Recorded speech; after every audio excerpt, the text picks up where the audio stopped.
This is Greg Pruitt, formerly of the Cleveland Browns, and you're listening to The Sports Fix. Sports Fix listeners, like us on Facebook today. Facebook.com/The Sports Fix. American Revolution Wrestling and the Lake Erie Crushers present Brawl at the Ballpark. Saturday, August 1st at All Pro Freight Stadium in Avon. Come enjoy a live professional wrestling event featuring Hall of Famers Bret the Hitman Hart, Lita, The Franchise, Shane Douglas, Vader, Rhino, the FBI, and more. VIP tickets include a special early access meet and greet with the stars. Brawl at the Ballpark Stadium. For more info, REVWrestling.com now. Hey guys, J-Rocc here from the Sports Fix, and we always talking about using our platform to try to help the world and the society we live in, and everywhere I go and everywhere we go, bullying is one of the problems in today's society. There's nothing worse than any person, big or small, strong or weak, adult or child, feeling picked on, pushed around, vulnerable, and victimized at the hands of a bully. Change comes one person at a time, and my good friends at No Such Thing as a Bully are working on skills and techniques and ways that we can all change and make things better for everyone. Find out more at nosuchthingasabully.com. Portions of the Sports Fix brought to you by Fantasy Jocks. Visit fantasyjocks.com, your fantasy sports superstore. Championship belts, rings, trophies, and more. Live in Ohio, it's time to get your fix. The Sports Fix.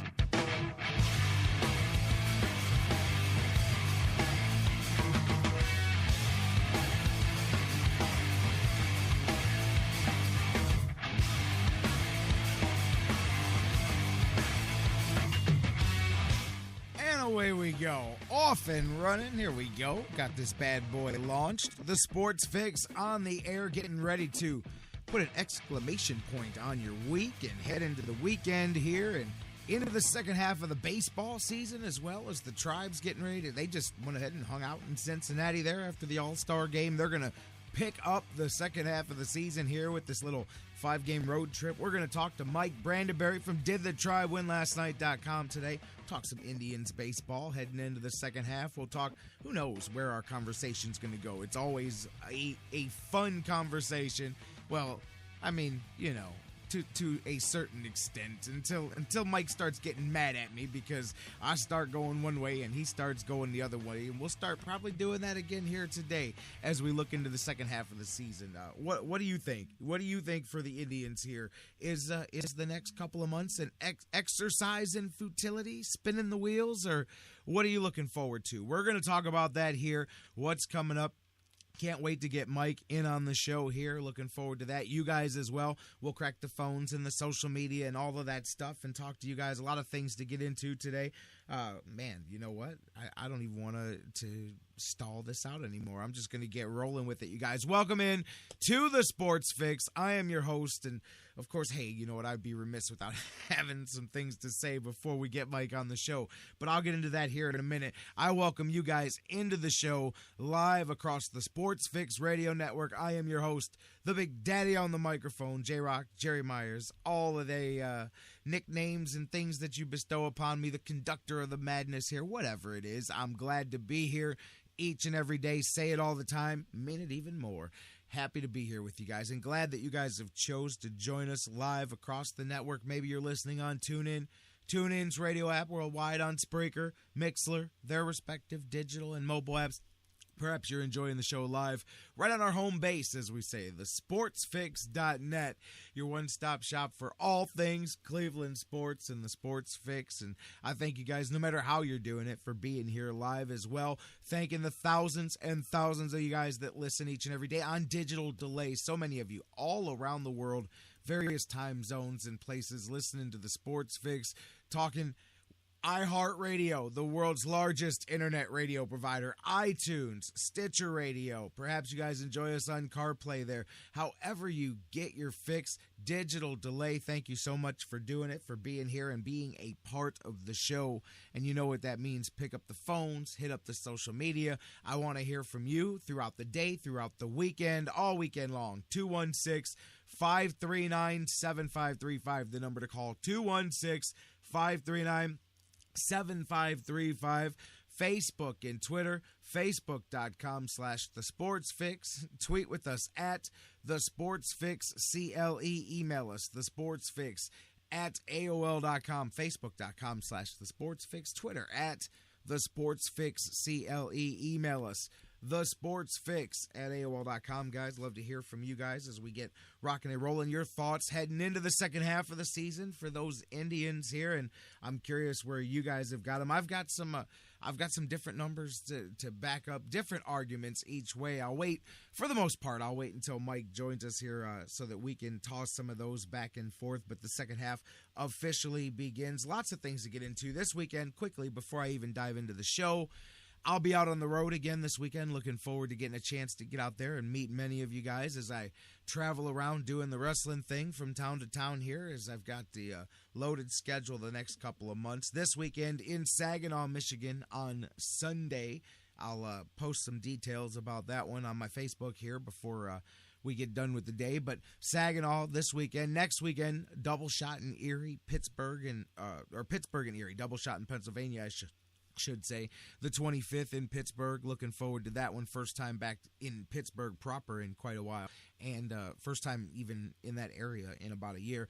As well, Erie next Sunday, a week from this coming Sunday. And then 2 weeks from now, got the big triple shot weekend in Chicago, here in Cleveland, and down in Dayton. I'll tell you guys more about that as we get closer and closer. You hear some of the commercials airing on the show, but another great chance to get out there and meet many of you guys this weekend. Looking forward. I haven't wrestled in Michigan in, I want to say 2006, may have been 2007, perhaps. 2007 would be when I wrestled last in the state of Michigan. So it's been 7 years, almost 8 years since the last time I wrestled up there. Looking forward to getting back up there this weekend. And as I always say, come on out and see me. It's always cool when some of you guys show up and say, hey, I listen to the Sports Fix. And I'm like, that's even better than, hey, I love it when you say I'm a wrestling fan too, but that just makes my day, and it happens everywhere we go. Hopefully I get to see some of you guys here again this weekend. Looking forward to that. Heading out to Saginaw, Michigan,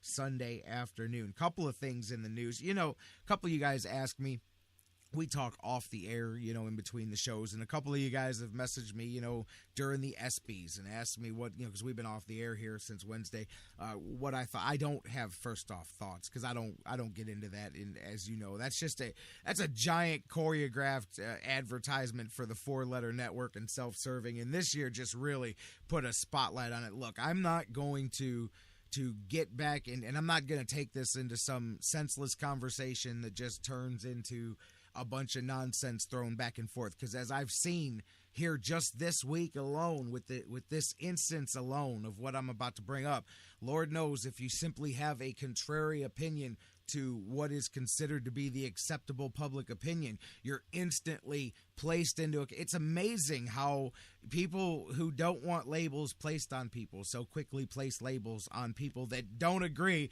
It's unbelievable.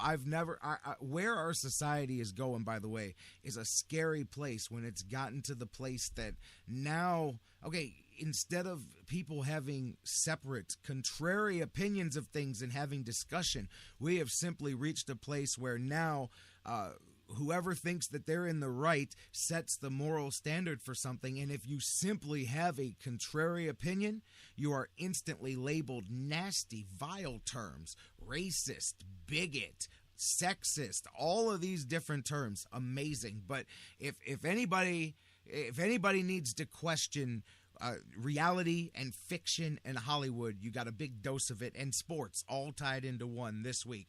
I do not care, and I will not take this conversation into personal thoughts, opinions, or judgments about Bruce Jenner, and I still call him Bruce Jenner, and I know that's going to upset some people.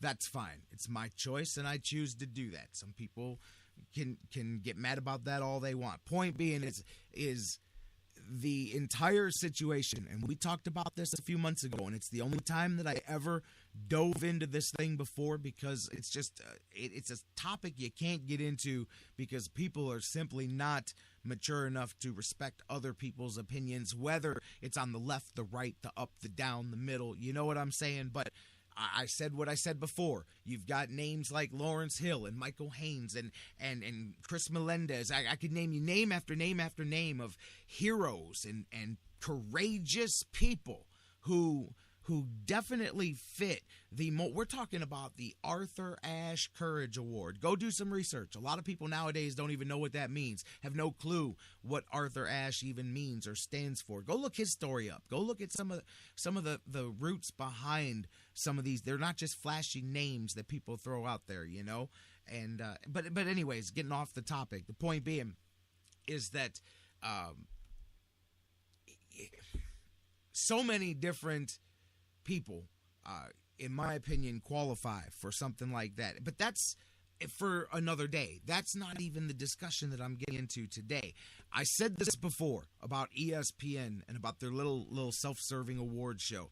Now, even if I agree with it, you agree with it, whatever. If they're true to themselves, if they're true to their convictions, if they believe, hey, this is a courageous story, and we believe, etc., and so forth, and stand behind the truth of their convictions, so be it. We can argue whether we agree or disagree with it. That's fine. But they were proven this week to be so completely disingenuous, as we already know that they are, and so self-serving as it comes out here that, you know, some of these other stories, they weren't overlooked for their value as courageous stories. They weren't overlooked for their value as stories of triumph and victory over, you know, bad situations or so on and so forth. No. They were simply not prestigious enough. They simply didn't have the monetary cachet of the right interview to balance, to hawk off to ESPN, to trade off to ABC so that they could get this entire 27-minute self-serving exhibition onto television.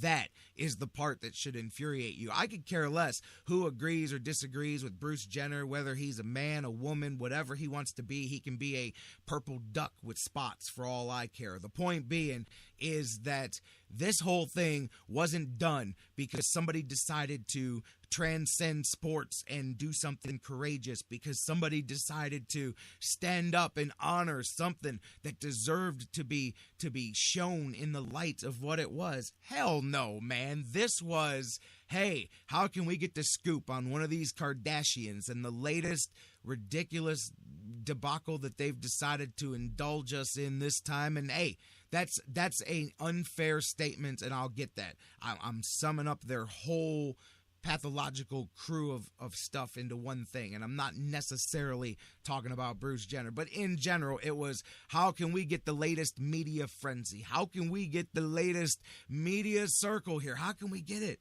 How can we get the exclusive? And we'll trade off on something with, just take the Arthur Ashe name off of it. Just call it just call it the, you know what? Call it the whatever, Caitlyn Jenner Award. There you go.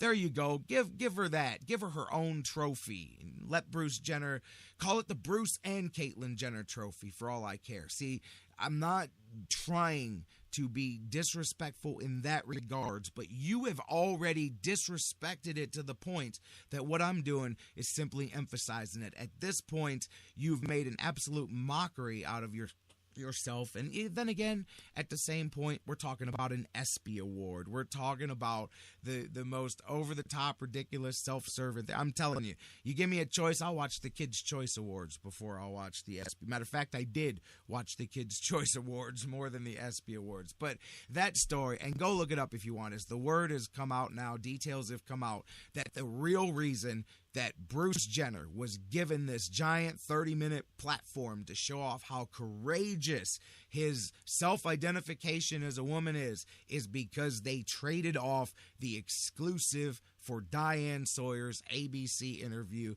and ESPN was willing to whore out its award so that they could get 15 minutes with Bruce Jenner to explain to the world the story that everybody wanted to hear. Absolutely just the perfect example of perfect example of the society that we live in. And so we talk so much about, instead of talking about news, people create the news. And this is just another example of that. Again, the whole point of this little rant is because if I'm ESPN and ABC and this doesn't happen, and I'm standing there saying, no, I'm not, this is why we did this, and you explain it out and you stand behind your reason, people can argue whether they agree or not, but they go, hey, this was the choice that was made, and it is done with the best of intentions. But this was not at all, and they throw their token videos and their appreciations for the Lauryn Hills and for these other people, and there's more than just, there's so many people. I could name you many people off the tip of the tongue that would fit this more than that. But then when you find out that it's just bought and paid for, it's not only a slap in the face to everybody who stood up for this and said, hey, no, ESPN's doing something good. They were not doing something good. But it's a slap in the face to these other people too. It's just a shame that Lauryn Hill's family didn't have enough cachet to where maybe an interview with them could have been traded off. But that's nowhere near the high budget blockbuster ratings that you'll get for 15 minutes of Bruce Jenner explaining that, his entire life he's just equated more to women than men. I'll tell you what, not to belabor the subject, but if you guys don't follow South Park, watch South Park, I'm telling you, I'm not saying this because I'm telling you, I don't know of any television genre that has stayed as culturally relevant and does such a good job of pointing out the ridiculousness of the society that we're in than South Park does. Go watch. Speaking of, by the way, I spend every show, if you're a South Park guy, you'll dig this. I do my warm-up getting the mic going, and I always start every show, yeah, I am Lord, yeah, feeling good on a Wednesday. And you would know what I'm talking about if you've seen the latest season of South Park. But they hit all of the things that are right in the news, and they did a self-identification, gender identification episode that was just, the point of it being, it wasn't just mockery. The point of it at the end is, one guy wants to identify differently, so he gets his own bathroom, but next thing you know, other people, and by the time everybody's decided they want special treatment too, we're all back to using the same bathroom again, man. And it just, anyways, that's a very short version, but I'm telling you, they do such a great job. Those cats do such a great job of cutting right to society, man. They lay it out there, man. But anyways, all of this is a big circle to say the ESPYs are a joke.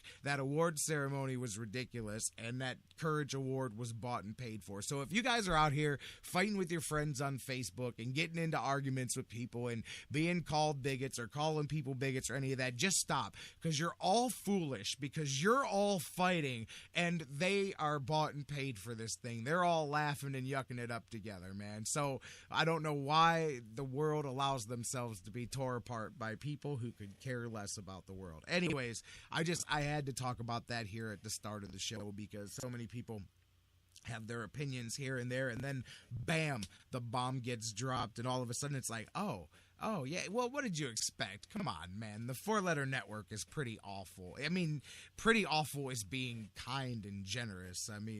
The best thing on that network passed away was Stuart Scott. So, anyways, guys, I'm going to drop that there. I did want to talk about, I've got Mike Brandenberry coming up in a few minutes, but before I get to him, just a couple of things. Something I find funny. By the way, how about, let's switch over into something else. NBA free agency. Josh Smith signs with the Clippers for the veteran minimum. It's about $1.5 million, 1.4, 1.5 million, something this year. But regardless, it's the minimum contract, and he, from his own words, said, he chose winning over big money, and he chose a situation. Man, that's a hell of a get for the Clip. What an offseason when it looked like the Clippers were toast and they lost DeAndre Jordan and they were going to have to perhaps go small and change their way of things. Boy, things have slowly started to turn back around the Clippers' way. They convinced DeAndre Jordan to turn that plane around, get on the rocket ship, and come on back to the Clippers there. They add Josh Smith to the team, man, and I'll tell you what, man, the Clippers here are bolstering up. But I think Josh Smith is a hell of a get. He's still got a lot of juice left, as we saw last season.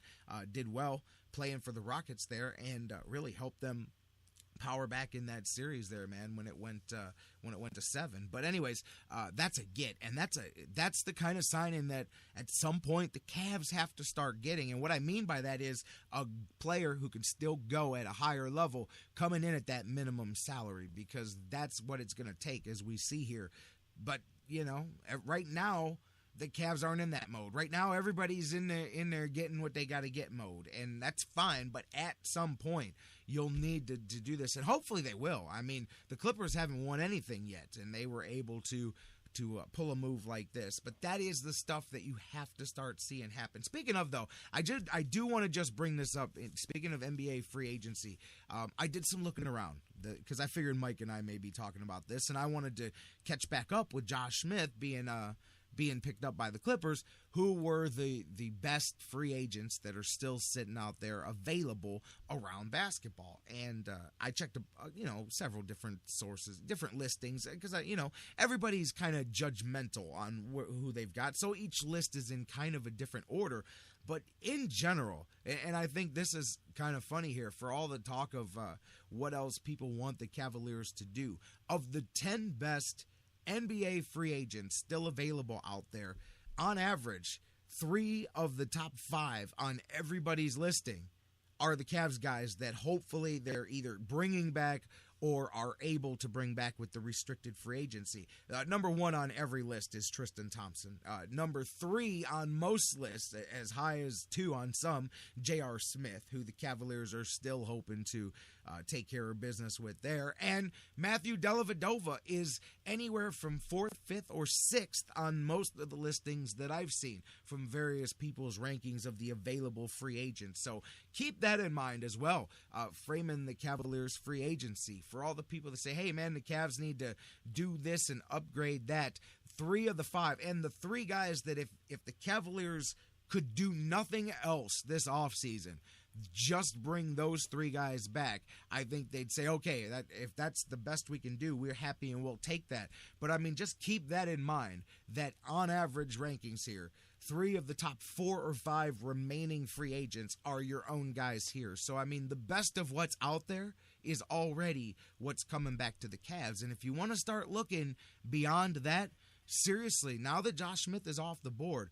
the best guys, I think, that are out there that are available, Darrell Wright is floating out there. That's not a big. Yeah, he's a big guy. He's a small forward, and he can shoot 38% from 3. So there's something there. But Andre Miller, and I believe the Cavs have already addressed the backup point guard position there. Plus, he is 40 years old. I mean, that's the level of guys. Jason Terry, Norris Cole, a guy that I had talked about, but again, that's the backup point guard position, and I doubt they're going to address that. I think if they go with anything else in free agency, it's got to be a 3.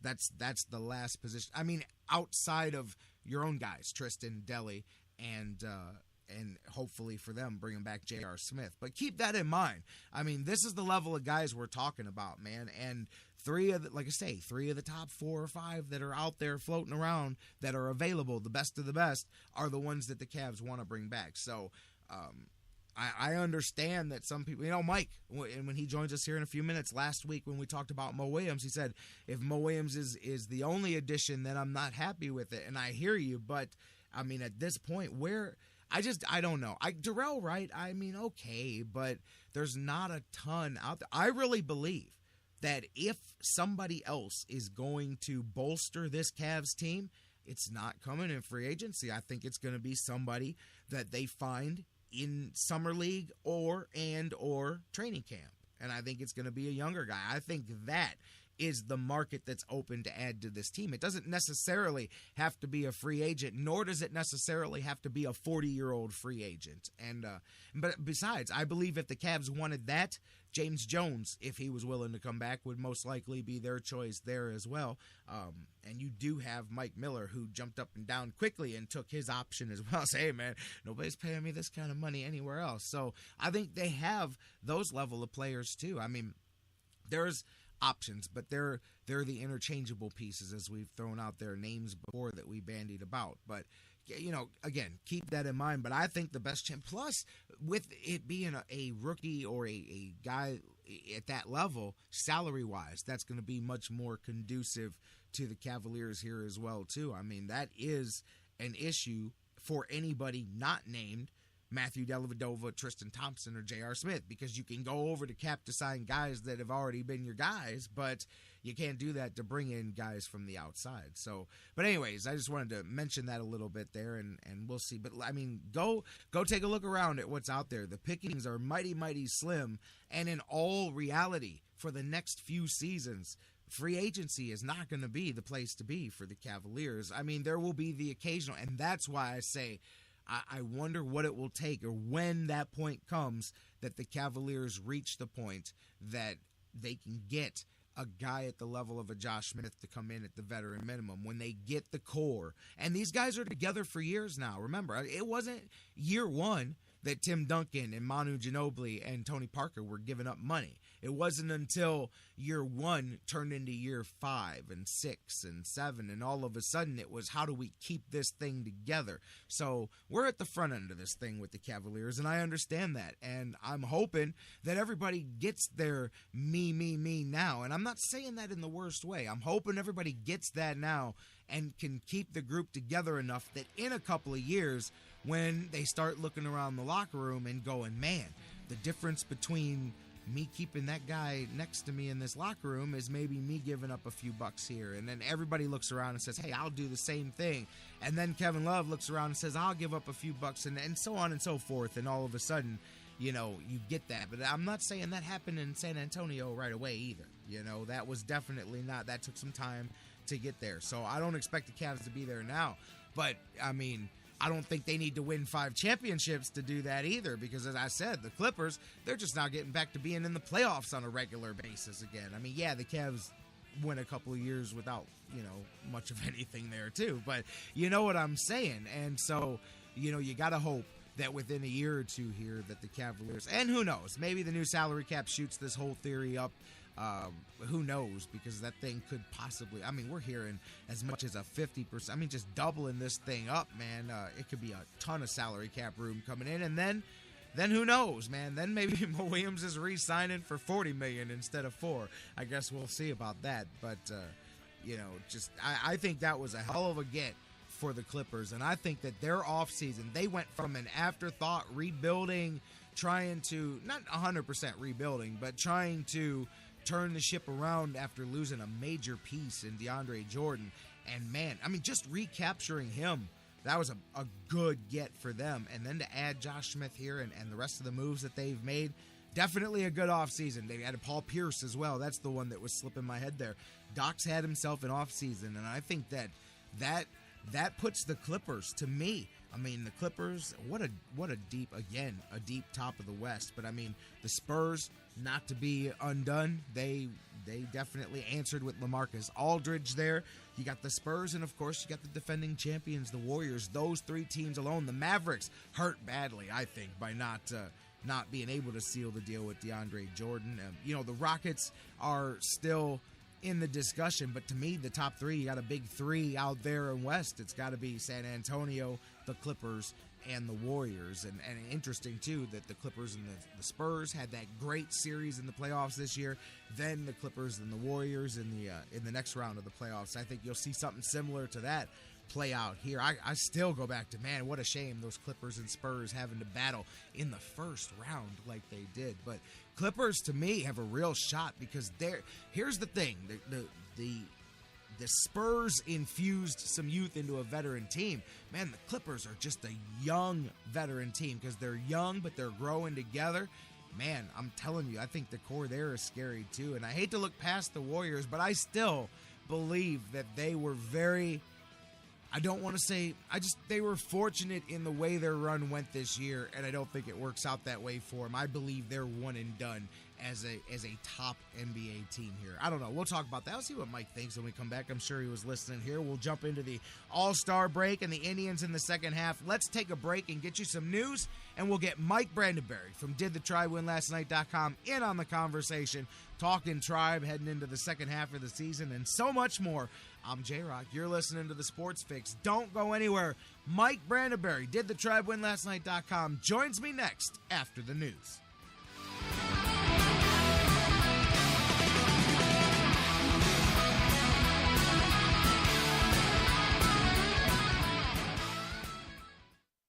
Get your fix.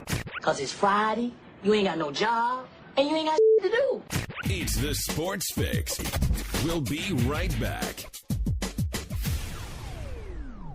Hey guys, before we go to the break, I want to talk to you a little bit again about our good friends at Harry Buffalo North Olmsted, the UFC, the Ultimate Fighting Championships, some of the hottest fights in the world today. Each and every one of their huge events, Harry Buffalo is one of the few places in Northeast Ohio you can go there and watch each and every UFC fight at the Harry Buffalo. And let me tell you, I've been there. The people are out the door. They are to the rafters. It is one of the craziest environments for some UFC fights. Wing Mondays, they've got great deals on wings and drinks, and every day of the week there's a different special, a different deal. And don't forget the Bison Burger, the unbelievable. It is the combination of a fantastic burger and eating healthy combined into one unbelievable sandwich. You have got to get a Bison Burger while you're there. So whatever you're looking for, whatever day of the week, Monday through Friday, Saturday, Sundays, there's something for you at the Harry Buffalo North Olmsted, just outside Great Northern Mall. Check them out today. Harry Buffalo, join the herd. American Revolution Wrestling presents Arena Warfare. Sunday, August 2nd at the Hara Arena in Dayton. Come enjoy a live professional wrestling event featuring appearances by Hall of Famers Bret, the Hitman Hart, and Lita. In-ring action featuring the Franchise, Shane Douglas, Vader, Rhino, the FBI, and more. Tickets starting at $15 with VIP tickets including a special early access meet and greet with the stars. Arena Warfare. August 2nd at the Hara Arena. For more info to purchase tickets, visit AMREVWrestling.com. How to be a great dad in 15 seconds. Bike ride, go fish, walk in the park, phone call, milkshake, play catch, picnic, fly a kite, tell jokes, laugh, talk, read a story, tell a story, bumper car, swing set, bowling, pillow fight, cut loose, stay tight. Whew.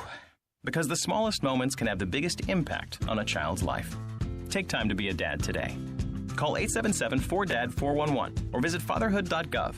Brought to you by the U.S. Department of Health and Human Services and the Ad Council. Fantasy sports lovers, you put so much time, hard work, and effort into playing week to week that it quickly stops being a fantasy and starts getting real. And when the smoke clears, you want to show off those victories with a real prize. I mean, a really real prize. Nobody does that like Fantasy Jocks. The crew over at Fantasy Jocks have beautiful, high-quality, and heavy-duty championship belts, rings, trophies, and so much more for all your fantasy sports needs. There's literally only one place to go. FantasyJocks.com.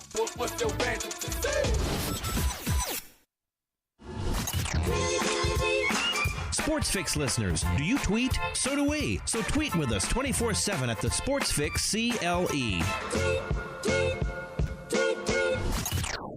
Portions of the Sports Fix brought to you by Harry Buffalo. Harry Buffalo, join the herd. News break. Good morning, I'm Bob Picozzi. It's cut day at the British Open. The field of 156 will be cut to the low 70 in ties. Following today's second round at St. Andrews, play was delayed early today for more than 3 hours. Coverage is now live on ESPN TV and many ESPN radio stations. And the leader at 9 under par through 15 holes is Danny Willett. 2 back at 7 under is Dustin Johnson. He doesn't tee off until 12:48 Eastern time. I mean, it helps if you're driving it straight. You know, it's all about navigating the bunkers out here off the tee. You know, that's the most important thing is just, you know, making sure you don't drive it in a bunker. Also, 2 back at 7 under is Mark Warren, who just completed a round of 3 under 69. U.S. Open and Masters champ Jordan Spieth is 5 under. He tees off at 12:48 Eastern. Rangers southpaw Martin Perez, who underwent Tommy John surgery a year ago, makes his first start in 14 months tonight when Texas visits Houston. The NFL received a comprehensive update yesterday on the status of a proposed $998 million stadium in St. Louis, part of a plan to try to convince the Rams from relocating. Sports Center is brought to you by TrueCar. If you're in the market for a new car and want to have an amazing new experience buying it, you need to check out TrueCar. Save time, save money, and never overpay. Download the TrueCar app today. Hey everybody, this is Jerry the King Lawler from WWE, and you're listening to the Sports Fix.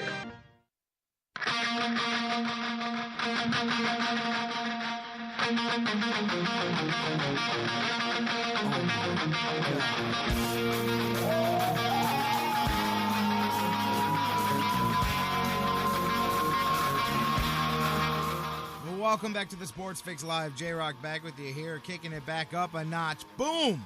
Like Emerald, baby. My man Mike Brandenberry from DidTheTryWinLastNight.com is on the hotline. You can't join us there, but you can do it on social media, Facebook and Twitter. Facebook.com/TheSportsFix, Twitter at TheSportsFixCLE, email TheSportsFix@AOL.com, Facebook.com/TheSportsFix, Twitter at TheSportsFixCLE, email us TheSportsFix@AOL.com. I don't know, whatever portion of the audience that isn't mad at me now for complaining about the ESPYs and bought and paid for commercial advertising. I don't care. If you haven't figured it out yet, I don't care. I do my best not to offend anybody, but I definitely don't try not to offend everybody, because that doesn't work. But anyways, let's go to the phones and have some fun. I want to pick things up where we left off with Mike Brandenberry from DidTheTryWinLastNight.com. We were talking a little Cavs and free agency in the NBA here before the break, heading into some Tribe talk. Mike, my man, how you doing this Friday afternoon? I'm doing good, Jerry. I'm coming off I feel like I'm coming out of an all-star game hangover of some kind. I went to the game and I'm tired, and I've got like this cold going. Nothing like a cold on like the hottest, muggiest day of the year, and I'm just glad that baseball is coming back on. The last 2 days, my DVR has been used and abused because there is nothing to watch on TV. See, now that's courageous. Braving the cold elements out there and still coming on the Sports Fix. That's courageous, man. I applaud you there, Mike Brandenberry. It's true testament of the human spirit. True testament of the human spirit and the intestinal fortitude that comes with being an American. Right here, there's an example on the Sports Fix. You wrote that check out to Myers, right? M-I-R-E-S, right? I gotcha. All right, cool. Anyways, Mike, how you doing, man? I didn't even realize that. Yeah, you headed down for the festivities here this week. What was it like live and in person? I'm not an all-star game guy. Didn't get all into it. I don't do that anymore. They just don't do it for me, my friend. But being there in person, I'm sure, was still quite the spectacle. Yeah, I'll be the first to admit, I don't know if I said this on the show last week or recently, but one of my regrets as a kid, I tell this story often, but I graduated from high school in 1997. You didn't go. I've had, what's that? You didn't go in 97? I didn't. And, the knucklehead kid that I was, we had season tickets. Our family had season tickets on and off, through my entire childhood, and I've had them as an adult. And, my parents asked me if I wanted to go, and I'm sure had I said yes, we would have gone. And it's one of my regrets. I've been to World Series games. I've really been lucky too, Jerry, in that I've kind of been lucky. And you don't know when great things are going to happen. I mean, I went to the World Series in '95 for Game 5 when Albert Bell takes Greg Maddux deep. I mean, you don't know that stuff's going to happen. I've been lucky to kind of turn up at some of those really memorable Progressive Field, Jacobs Field moments. And the one that I regret that I definitely could have gone to but didn't was the All-Star game. And my only excuse anymore is I was just a dumb kid who wanted to hang out with all my high school buddies for one more summer instead of going to the All-Star game. And no disrespect, I guess, to any of my friends in high school, but I definitely made a bad choice. I should have gone to the All-Star game. So, see, you and I are in the same age area. Now that's going back to '97. See, at that point, the All-Star game still was a was something to me. The interleague play didn't even start until 98, or was it even later than that it started? I can't even remember. I think interleague was maybe a year or two after the Yeah, but I mean, regardless, we hadn't gotten to the point, because Dan and I were talking about this the other day. You know, to the fan nowadays, I mean, to me, the baseball All-Star game is like meaningless compared to what it was. I mean, I remember my dad, as I was a kid, telling me during All-Star games about All-Star games when he was a kid, because at that point, I mean, really back then, not only did you not have the national television, not only did you had the leagues where you didn't even have two teams in each side making the playoffs. It was one or none. You either made it to the World Series or you didn't every year. So the odds that these guys would face each other, I mean, hell, back in the 50s and 60s, off-season barnstorming exhibitions would be big money for independent promoters, because you could advertise that you could see, you know, Satchel Paige pitch against this, you know, whatever. You could these matchups that you don't normally get to see, guys that don't normally play against each other. And even in the games, and I mentioned this Monday, that the players meant it. Back then, there was that competitiveness of, hey, wonder if I can hit the best pitcher in the National League. I've never faced this guy before, or maybe I only faced him in spring training or something like that. Whereas all of that stuff is gone now with interleague play, with the expanded playoffs, with the roster shuffling as much as they do, with the national TV overlay. There's no kid in America. I mean, I'm not saying none, but for the most part, there's no big baseball fan child in America going, boy, I wish I could see so-and-so, because odds are they can see him every day on TV, and they can probably see him a couple times a year in person. Yeah, I totally agree with you. And for everything that you said, you know, you're absolutely correct. And I think, you know, in my mind, one of the greatest inventions and one of the worst inventions ever is DirecTV or satellite packages, because you know, I mean, because you can see it all. Now my only counter to that, and it's very small, and I'll even like shoot down my own argument, is I can tell you, I mean, I'm as big a baseball fan as anyone, and I mean, I certainly, you know, watch a ton of games that the Indians aren't involved in. I mean, I tell people that I got crap from some people in Cincinnati because I wore an Indians hat the entire time I was there, but I wore jerseys of some other teams and players that I look up to, that I like. And people ask me, you know, what are you doing? And I explain to them, and I'm like, you know, I'm an Indians fan, but I love baseball. I mean, if I don't know, if the Indians were abducted by aliens and were gone, I would still love the game. So for me, going to the game, I mean, I watch a ton of baseball, Jerry, and, you know, everything that you just said, I see all these guys all the time. And I mean, you know, if you just watch MLB Network at night, sometimes I do, it's almost like the equivalent of a Red Zone channel, because they just take you from game to game to game, and you can, I mean, you don't even have to flip the channel, and you can see all these guys. They but flip it for you. Tuesday night, I mean, I was excited to see, you know, to see Bryce Harper and to see Chris Bryant and to see those guys not necessarily all in one game. And I think, you know, the All-Star game counting for something is absolutely foolish. But I think, you know, I was excited to get a glimpse of all of those guys, you know, on one field. And you definitely still get, you know, some matchups. I mean, when Aroldis Chapman came in, and I was lucky too. I'll admit, I had very good seats. I was behind the American League dugout, and I was about 6-8 rows back. So I was close enough that, you know, you could see everything. And when Aroldis Chapman came in, I mean, to me, those 3 outs, I mean, that was a show. And the same thing with Jacob deGrom. I mean, that was a show. But I'll also say, you know, 2 things. First of all, I am the severe minority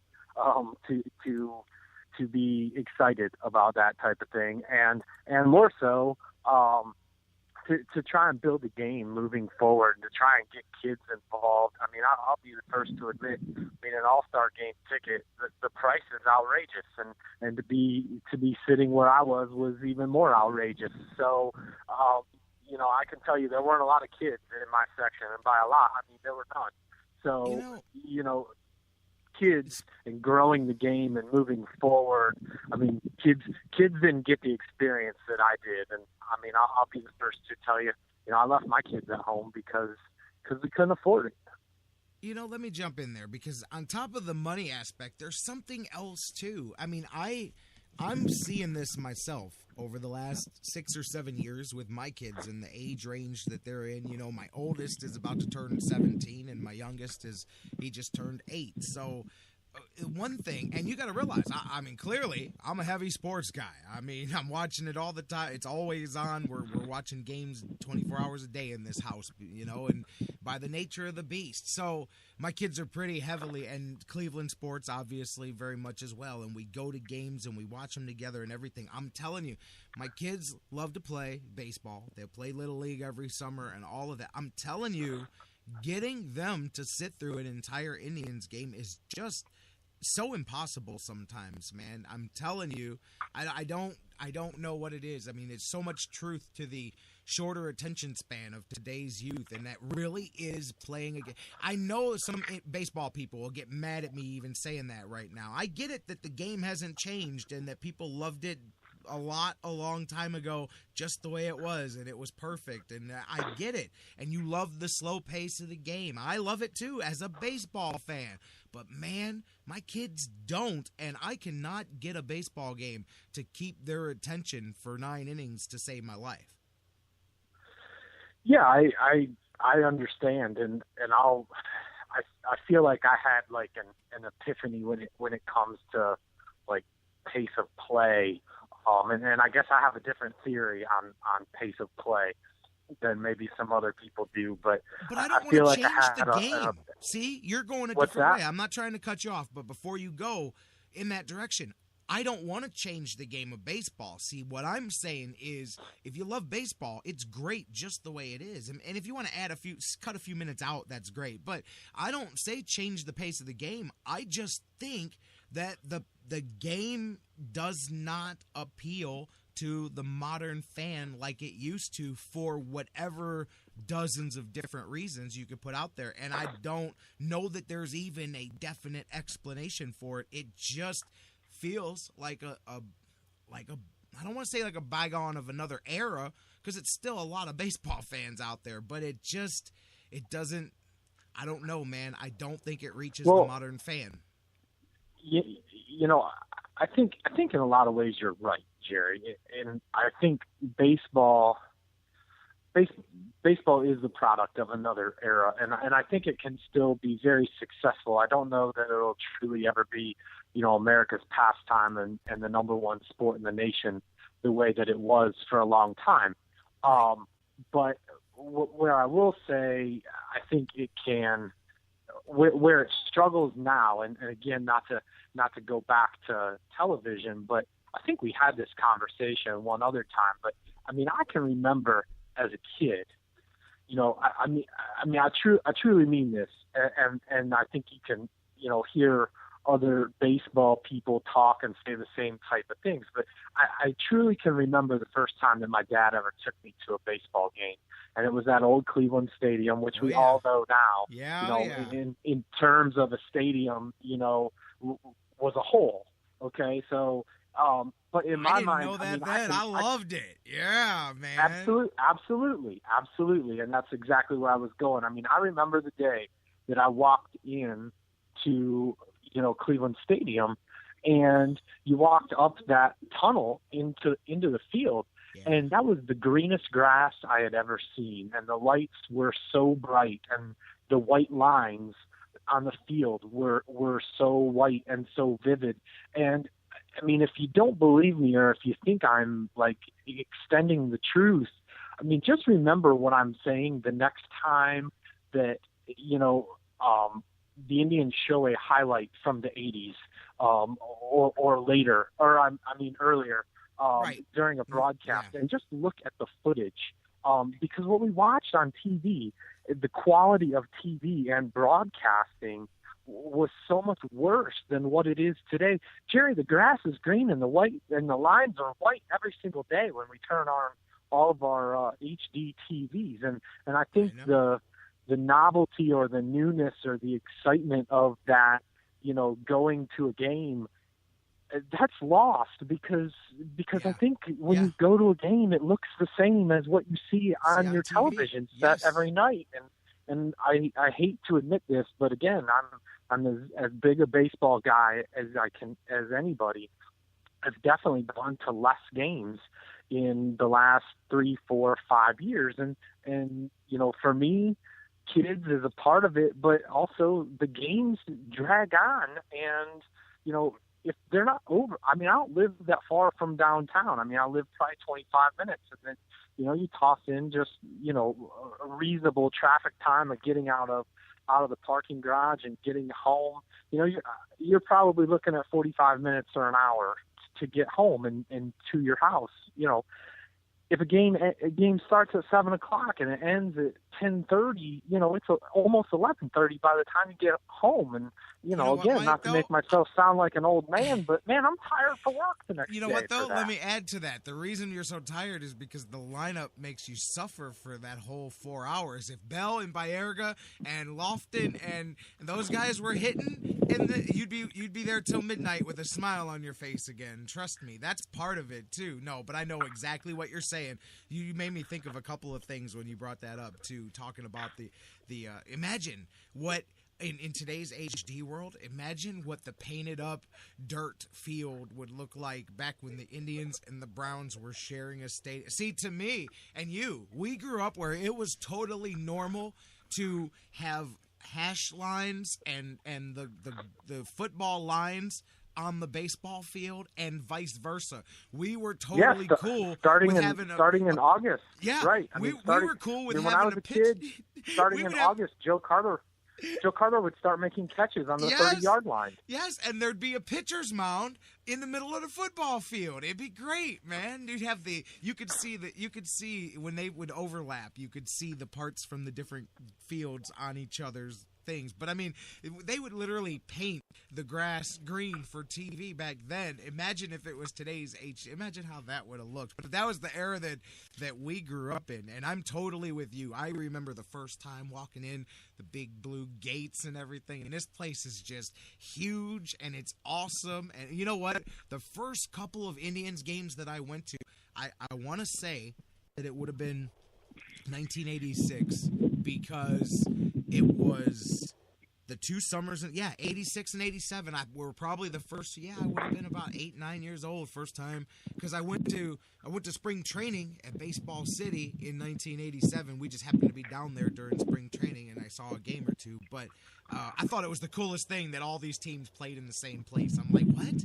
They all play here? This is awesome. But anyways, I remember going to the games that they teamed up with the old NWA wrestling, and they had pro wrestling cards on the infield there after the game, and that was just my two worlds coming together. That was wrestling and baseball coming together, and it was awesome to go to an Indians game and then sit there and watch a wrestling show afterwards, and Dusty Rhodes and Ric Flair and those guys, there they are right in Cleveland Stadium, and then waiting out in the hallway by the players' locker room to meet the players and then the wrestlers. I'm telling you, those may have been the coolest because those were my first few games, man, and they were just double cool. But I remember my dad taking me to those. So I think it would have been like July 86 would have probably been the first one I went to.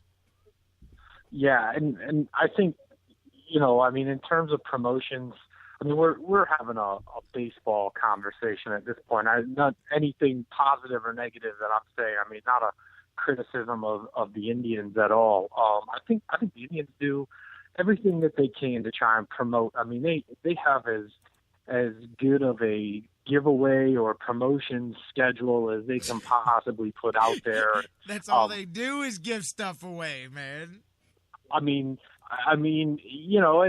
so I think they do what they can. I think the problems with the lack of interest in baseball, are bigger than any one Look team. At you, Mike. You're and, trying to be for slick, me, though. You're trying to be slick. You got season tickets. You're like, hey, look, as much stuff as they want to give me back for my season ticket money, I want it. No, Indians give out a lot of more promotion. Look at you trying to be slick. No, you're right, though. We were joking about over the weekend. They had the nice last weekend there when with that last homestand there. And then I told Dan's like, yeah, well, look at it. You had fireworks on Friday. You had to Jersey on Saturday. Sunday was down to 20,000. Oh, they weren't giving anything away. And I said, man, hard to argue at that point, man. You got to bribe them out to the ballpark sometimes. It is hard to argue with that. And one of my things, I had a conversation with my wife on the way home from the All-Star game on Wednesday, and I said, one of, I think, baseball's problems, and kind of to go along with that, when there's a giveaway or there's a good reason to go, fans go. But I think across the board, baseball is not appointment TV.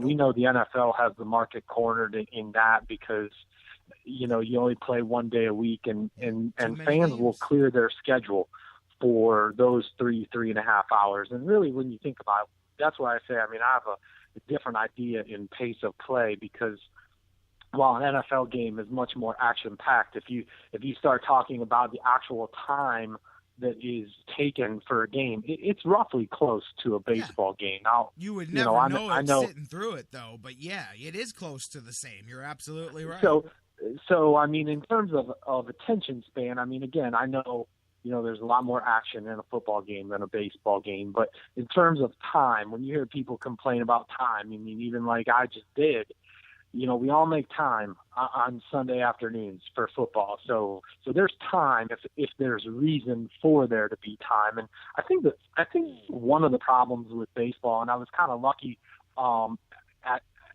was at FanFest on Monday, and the commissioner spoke kind of like a state of the game, and it was open to fans. And I pure luck. I just kind of ended up in the right place at the right time to hear a lot of it. But one of the things that I think, is on the table, and I think will happen, is they're going to shorten the season. And I'll be the first to say, I think they're going to shorten the season, but I don't think they're going to shorten it enough. And I would go a step farther. I would go, and I've heard this quietly rumored or kicked around by some writers, but I don't think it really has any legs. I would go to a split season, and I would play a first half and a second half. And I think that makes a lot more sense, and I think that keeps people interested, because just because you start over at the All-Star break, you basically get a second shot at things after the first half of the season. If it didn't go well for you, you kind of re-roll the dice. Like what was that, 82, the strike season? Isn't that what they did? 81, yeah. 81, yeah. But we are in a world of immediacy, and again, I'm not trying to take a shot at anyone, but for 40, 50 games, all we say is, well, it's early. It's early. Right. There's a long season to go. And when you tell people that, whether it's true or not, when you tell people over and over and over again, it's early, to some degree, the average fan almost interprets that as those games don't matter. And I think in some ways, with there being a game every day, there is no urgency. If you don't see tonight's game, just wait 18 hours and they'll play again, and you can watch the next game. So to me, if you went to some kind of schedule similar to like what most minor leagues do, if you went down to say 2 halves of 77 or 80 games in a season, and if you won your division in the first half, you were guaranteed to be in the playoffs, and then pull your wild cards from the second half of the season.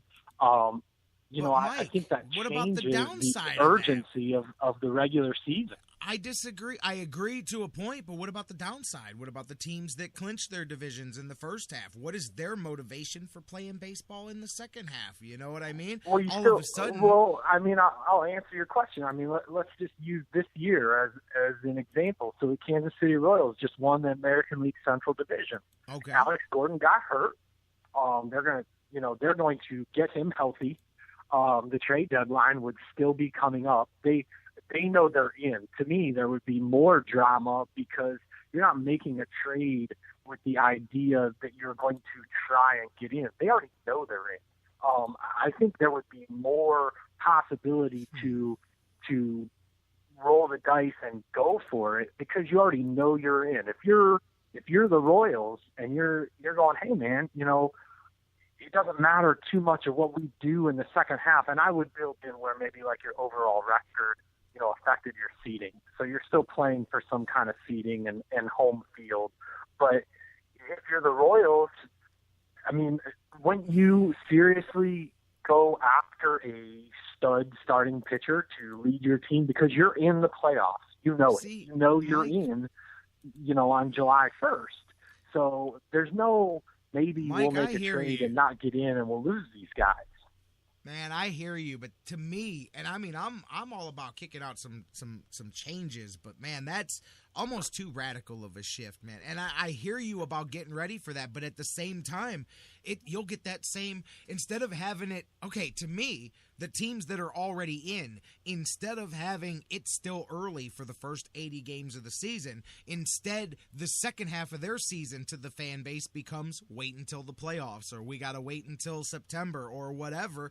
And I think that you do fix a certain group of problems, but then you create a similar group of problems in a different way, and then that doesn't even begin to explain the teams that are just out of it in general. I mean, but they're going to be out of it no matter what. But I hear where you're going. I mean, for a lot of teams that are in the middle, I mean, you're right. I mean, maybe it's not perfect for the team that wins the division in the first half, but we're going to transition at some point in our conversation to the Indians, and I'll tell you, if we were playing two split seasons, I'd have a whole different view on the rest of this year versus what I have, right now. Because I would say, well, this is a team that, a lot of things went wrong in the first half, but they're playing better baseball in the last month than they have been. They've solidified their rotation. Their bullpen's back on track. Their young players are playing well. Their defense is better. This is a team that could potentially make a run, get into the playoffs, and then who knows what happens. You take it from there. I think there's a lot of teams that would feel that way, and I think that those teams, and to me, this gets back to the fans and building interest for the game. You would have a lot more fan bases that would still be excited and interested in baseball come July and August. And fact of the matter is, if you don't think the Indians are done this year, then, they're on life support. They need a miracle run in the second half. I think baseball would argue that they already have what you're saying as far as teams still being in it. And actually, this is a good segue a little bit into the Indians, because I was going to bring up something. The Indians, of course, and you probably get them as well. I got the email from them starting the second half, and they love to give you groups of statistics that sound good together. But they sent me one that really pointed out why everybody is in it right now in baseball, man. And it's by the Tribe's own explanation. They sent out their press release, and it says the Indians had the 5th best road record in baseball, which we know. But since May 1st, they've got the 5th best record in the American League. They're only 35-32 since May 1st. What does that say? That says everybody is playing 500 ball or so. Nobody is going anywhere. At the same time that they're pointing out a good thing about the Indians, the minute I saw that, I said, wait a minute. If they're the 5th best team and they're only 3 games over 500, that means nobody's doing nothing to run away from anything at this point. So everybody thinks they're still in this thing. But I think baseball would argue that by having the second wild card, they've effectively accomplished what you're saying in a different way. I totally see where the split seasons helps, and especially, like you said, I'd love to be able to start the Indian season over again with a fresh slate here heading into the second half. But man, that's so radical. But then again, the way we started it, when you talked about chopping the season, that not going far enough isn't going to help either. Because to me, 154 right. games, I hear people say go from 162 back to 154, and I'm like, what's 154? That doesn't accomplish anything. To me, if you're going to cut games to make them valuable, wouldn't you have to cut like a third of the schedule out to really start to create a premium? Maybe you play 1 series against the other teams and 2 or 3 against the teams in your division. You'd have about 110 game schedule, maybe. Yeah, and as crazy as it sounds, first of all, I don't think that would ever happen. No, too much revenue left on the table. Yeah, right, yeah. right. There's way too much money involved to cut the product that much. But yeah, I mean, I think that would be great, and I think there would be a lot of positives to it. First of all, you could build in more off days, so you could get closer to some of that appointment TV, and two, I think also one of the things that I absolutely hate is in October, some of the most important games of the season in the league championship series and the World Series are played in awful weather. And if you're going to shorten the season so that your playoffs are over at least by mid-October, if not early October. You know, I mean, again, you know, when you talk about, you know, in the old days when you had to win the pennant to just get to the World Series and there were no playoffs, I mean, you know, you won the World Series on October 10th. I mean, yes. We're not even opening the league championship series by that point now. Mr. October, that was the whole point of the nickname, is you're the guy that came up in the World Series. You know, now Mr. October could mean you came up big in the wild card round, you know. But seriously, you're absolutely right. And that would open up the game more too, because you would be earlier, the weather would be better. And also I would, you know, of course, argue about bringing up the start times a little bit too for that. But I mean, you gotta find a way, some happy medium there to put more of a premium on there. And I'm with you. I think that the amount that they would need to cut to make these games meaningful is far too many than they're willing to cut. So I don't know that you're really going to be able to help. And I'm not trying to change the game. I know if you're a baseball guy right now, you're yelling at me and you're saying, I don't want less games. I love baseball just the way it is. But I just believe that there's a lot of people that love 8-track players too. Baseball, the way it is, doesn't have to change for baseball fans. But that doesn't mean that the era that we live in doesn't stay with it. It continues to change as well. And I mean, I'm seeing it firsthand. You teach kids, I'm sure you see the difference in the conversations they have. How many more are about the Browns or the Cavs, or not as much about baseball? And I mean, part of that too is that having so much more. You can say whatever you want. The game hasn't changed, but the number of other options have. I mean, even 162 or 154 game schedule was destination television when there was nothing else to occupy your attention until football season came around or whatever. I mean, that you hate to say it, but baseball had so much of a corner. Anything had a corner on the market in the 60s and 70s and even into the 80s. And then once the national TV overlay hit and other options came out there, all of a sudden everything splintered. Now there's 1,000 different things to watch. And I think that, you know, it's a testament to the sport that they stay as strong as they have within their own fan base. But there's a difference. We see it with soccer, bro. Soccer is the sport of the future until your kid turns 12 or 13, and then they start playing baseball and soccer's over. Soccer will always be the largest sport played by kids under the age of 12 in this country that will never be able to monetize that at the professional level, because the minute they turn teenagers, they stop caring about soccer. Yeah, I agree, and that's funny because I just signed my 3-year-old up for soccer for her first season last week. So I'm living proof of that. Soccer's number one. You know that. It's the number for one. For sure. I mean, for little kids, I mean, you don't need a ton of, you know, hand-eye coordination. You don't have to make a basket. You don't have to hitting a round ball with a round bat is not easy. I know. So for a kid, my son, he strikes out a lot. It's you got to keep that. You got to keep them, you know, feeling good about themselves. You know what I'm saying? For a little kid, you need energy and shoes, basically. And you know, you can play soccer, and you know, shoes are probably optional if you really had to be. So, I mean, a lot of energy is all you really need. And what's that? Yeah, I agree, but ask the soccer people. They'll tell you. The National Soccer Federation says that's what so many people will say. Soccer is the sport of the future because of the number of kids that play it, but it never translates over at the professional level. They just reach a point. Well, and I think that soccer, baseball has something with today's youth that are so used to picking up their phone and staring at a screen that it just doesn't connect. And I think that doesn't just magically come back because baseball's a great sport. Yeah, I agree with that. And I think, you touched on a big one too, and that, even 20 years ago in the 90s and for sure before that, I mean, before the internet, and the explosion of television networks and cable TV the way that it is now,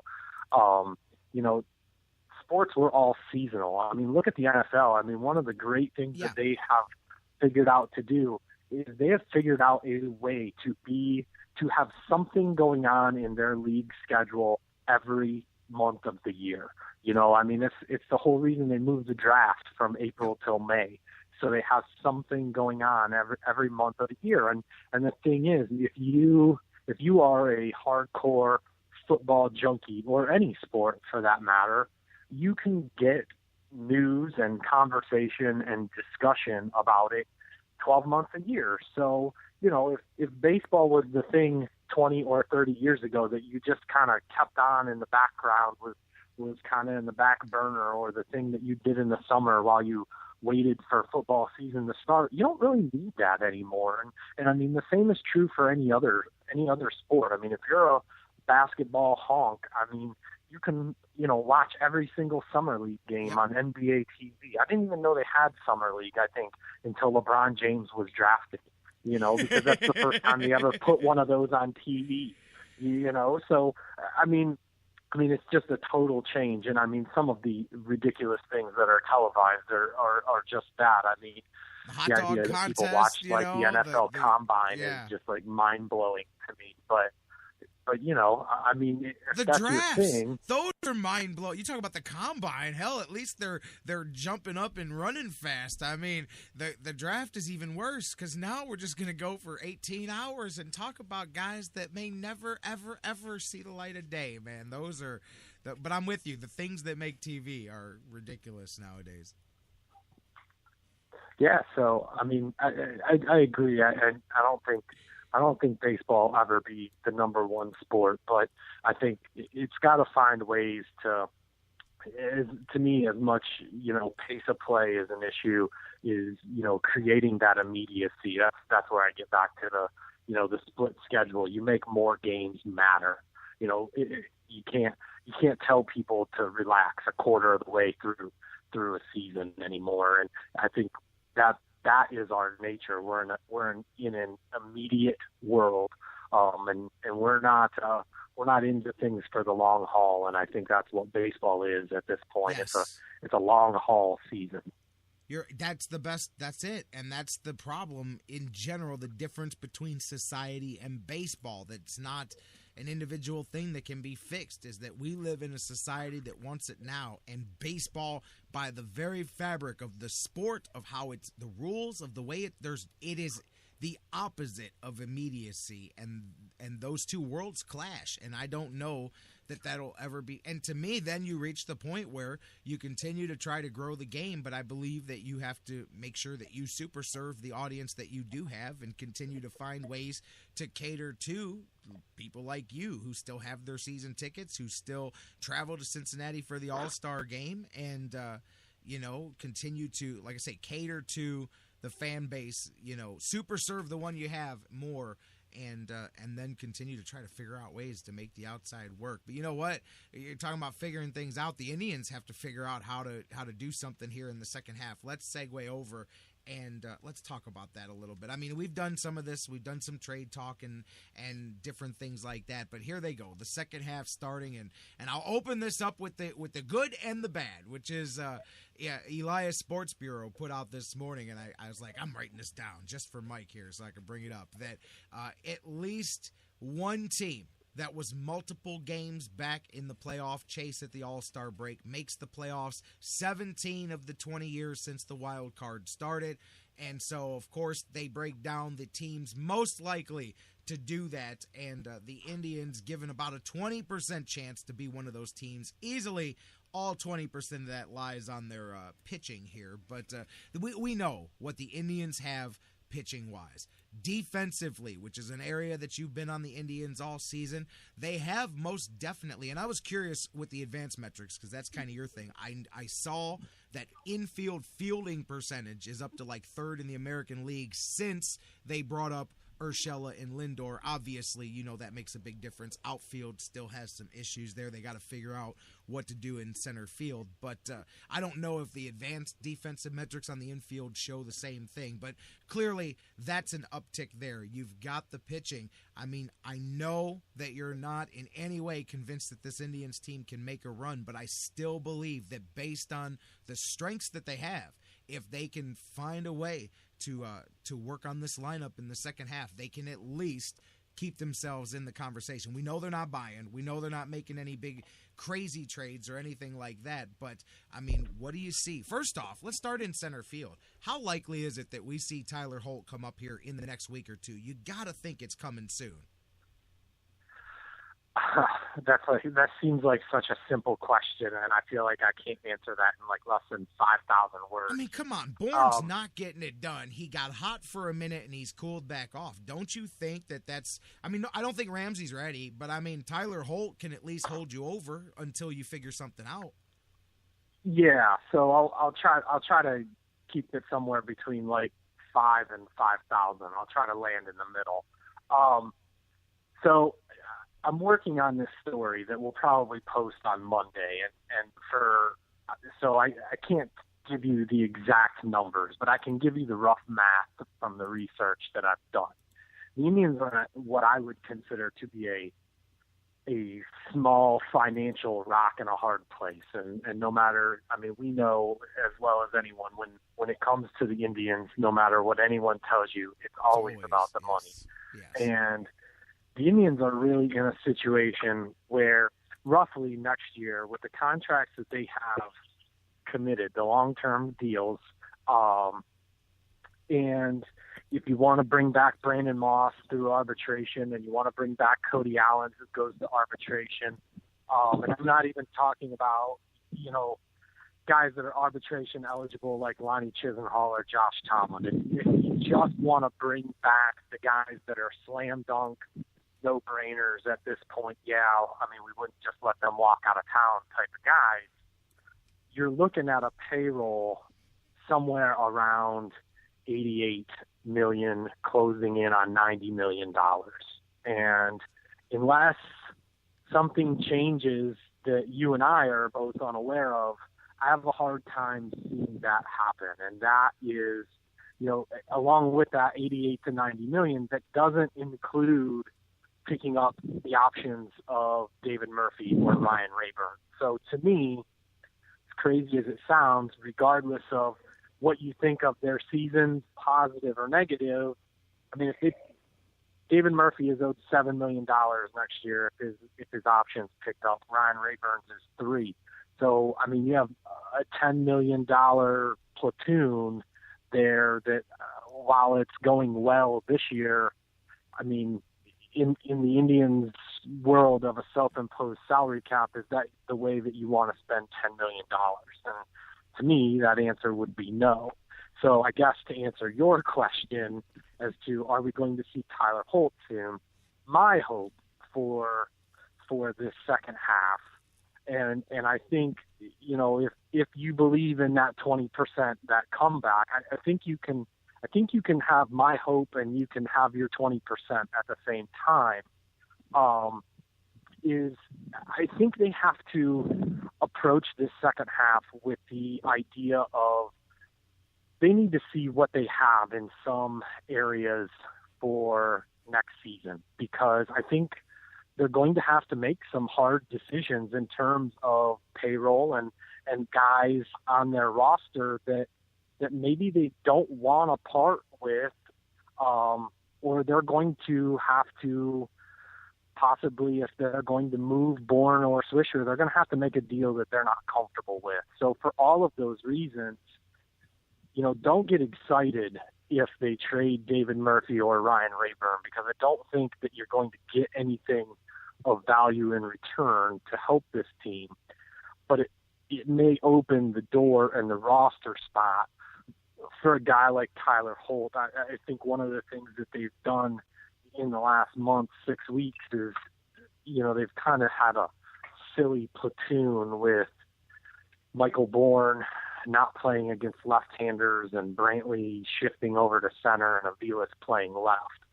From a defensive standpoint, I would much rather see, that platoon be Tyler Holt and Michael Bourne and just leave Brantley in left, who is really, he's playing hurt all year anyways. I think it's almost unfair to him with his back to ask him to then go out and play center field also.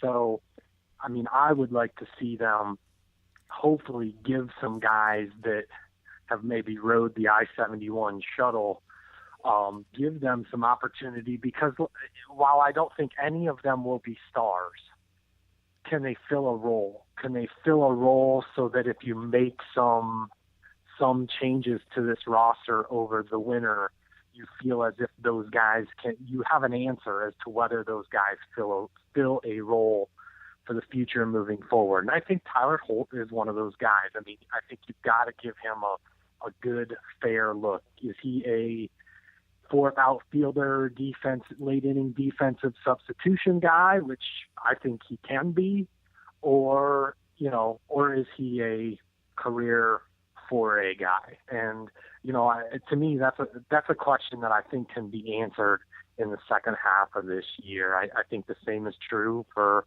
a guy like Jesus Aguilar. If they moved Rayburn and Murphy, I could see that that door opening again.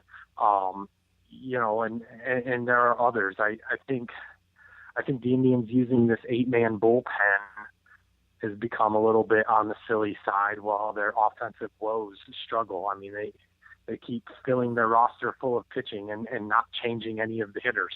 I mean, they've got to make some kind of changes, even if it's small.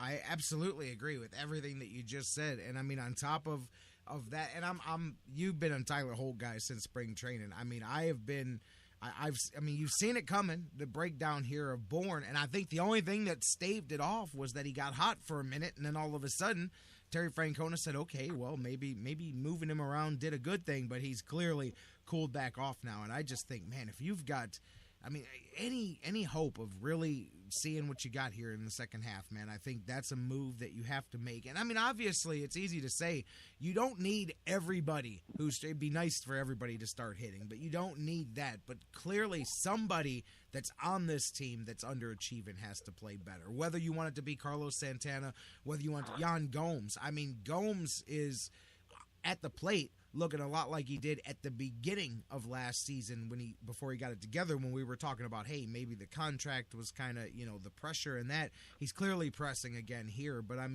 just one of the guys that are severely struggling here would be such a big lift for this lineup. Like I said, whether it's Gomes, whether it's Santana, I have no hope in Bourne or Swisher doing anything at this point. But even a few less strikeouts from Brandon Moss. But at least Brandon Moss has contributed to a point. But some of these guys, you got to think. And what do you think is the most likely, Santana or Gomes, to have a strong second half? I think most likely it's Yan Gomes, but I wouldn't be surprised if he struggles for the rest of the year. I'm definitely not a captain of the Carlos Santana train. No. So I think Gomes will rebound, but let me put it to you this way: if he was any other position other than a catcher, I would feel more confident in his rebound. But considering the injury that he suffered and his knee, and I think, he's playing hurt to a degree, and I think that toll, really wears on him because he has to catch. And I agree with you. I think, there's certainly pressure there that he's taken to the plate, and he's not 100%. I think he can rebound. I think he's the guy that I'm the least worried about, especially long term. I would think even if this year as a whole is pretty subpar for him, he's a guy I would expect in 2016 to bounce back. To me, the guys that you touched on, that's where I say, I think you can still have your 20% where if those guys get hot, maybe they can make a run. but you also, use it as a look to the future. And I think in some ways, I'm with you. I've given up hope on Michael Bourne and Nick Swisher. Ken Rosenthal had a story this week that the Indians were in talks with the Braves to try and move Nick Swisher. For Chris Johnson, right? Yeah. What's that? Yeah, for Johnson, right? Yeah. Yeah, for Chris Johnson. Basically, you have a bad contract, we have a bad contract, and the Indians would be on the hook for about the same amount of money. They basically would just be financing it over 2 years instead of 1 year next year, which kind of goes back to the payroll problem that I brought up. It would make life a little easier for them. It's a deal I would make. I would tell you that. But I think in some regards, I'll be blown away if they can move either of those guys. But if they can, by all means, please do. But I think also, you've been more than fair to both of them to ride out the end of this season.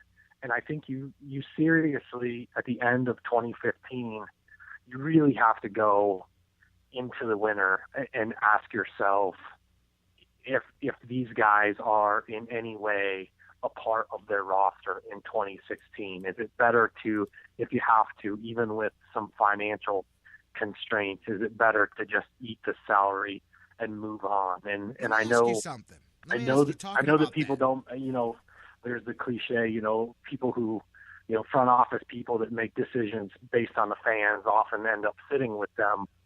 I think the continued insistence that they're going to find it, that's growing thin with a lot of people. And I actually think a lot of fans would in some way at least sympathize or appreciate if they at some point just came out and said, look, man, we made a go at it. We tried to sign two guys and it just didn't work. Let me we ask were you wrong. something. We made a mistake and, we got to move on.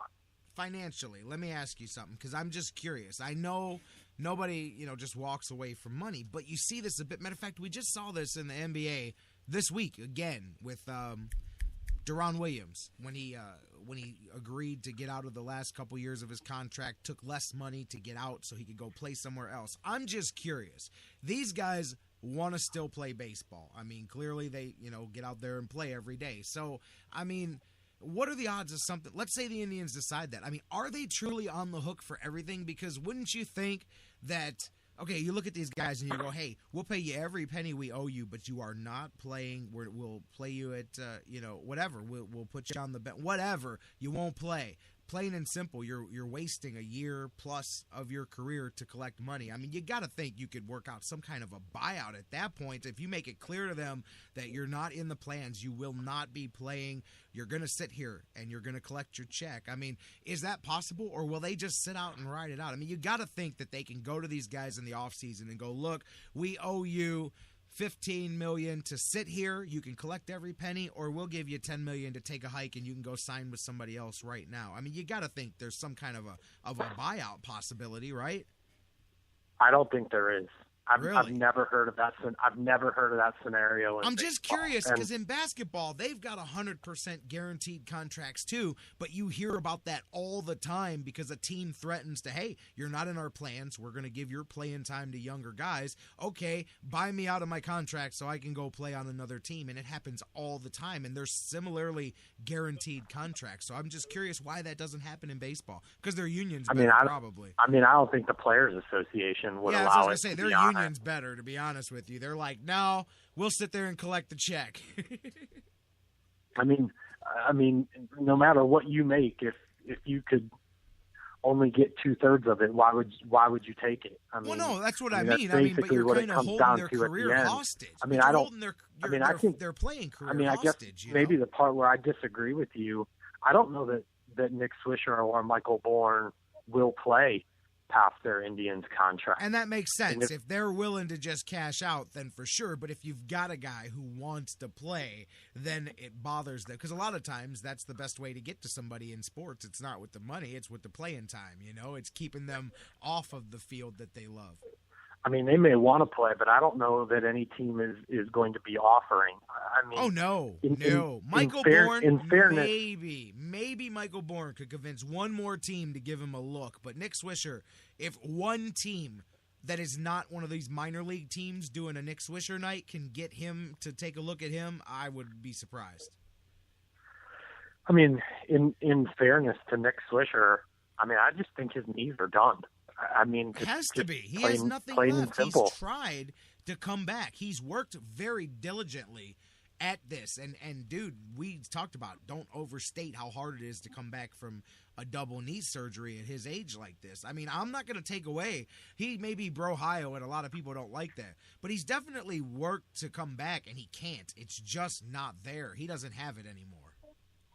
Yeah, I agree, and that's why, I mean, I've never heard of a buyout in Major League Baseball, and I don't think we're going to hear one from either of them. But in that scenario, I mean, I don't think that either of them have much of a playing career past their Indians contract. So, if the possibility was out there, I don't think it's even feasible because I don't think there's a long list of teams looking for them. I mean, that makes sense. Makes sense. That's part of the problem, where I don't think that they could trade them even in a lot of ways if they wanted to eat the salary. I mean, which the Indians have done, at times. They've paid guys for the rest of the year to go somewhere else so that they can get a better prospect in return.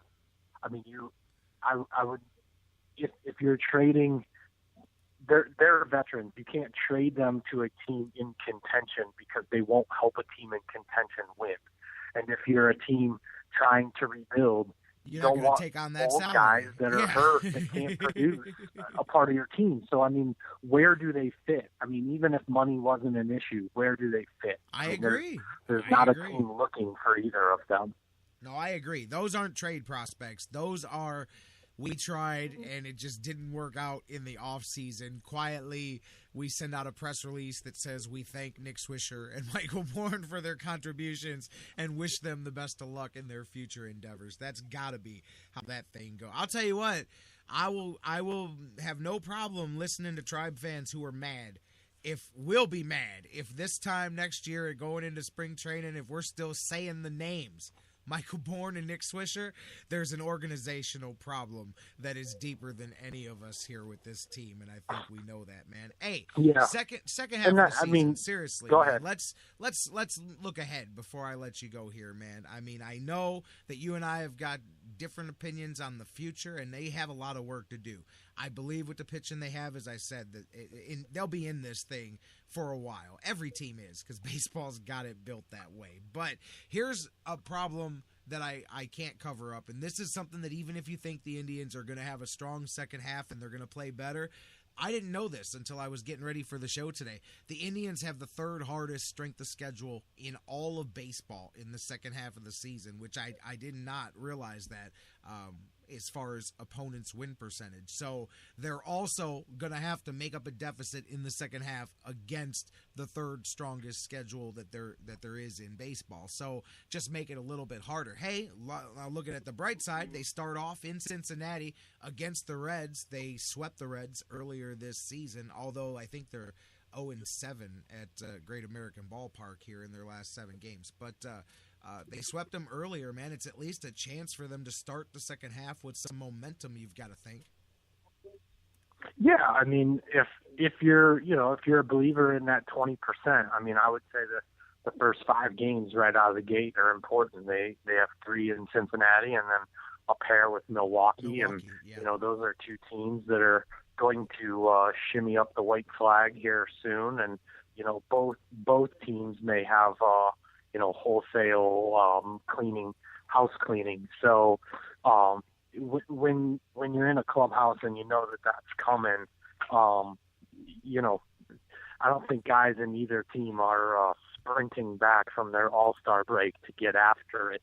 So if you're the Indians and you're trying to make that miracle run, I mean, I think early on this is a stretch where you really have to take advantage and you kind of go from there. But I agree with you. I mean, they have good pitching, and I think that's, you kind of started to touch on it.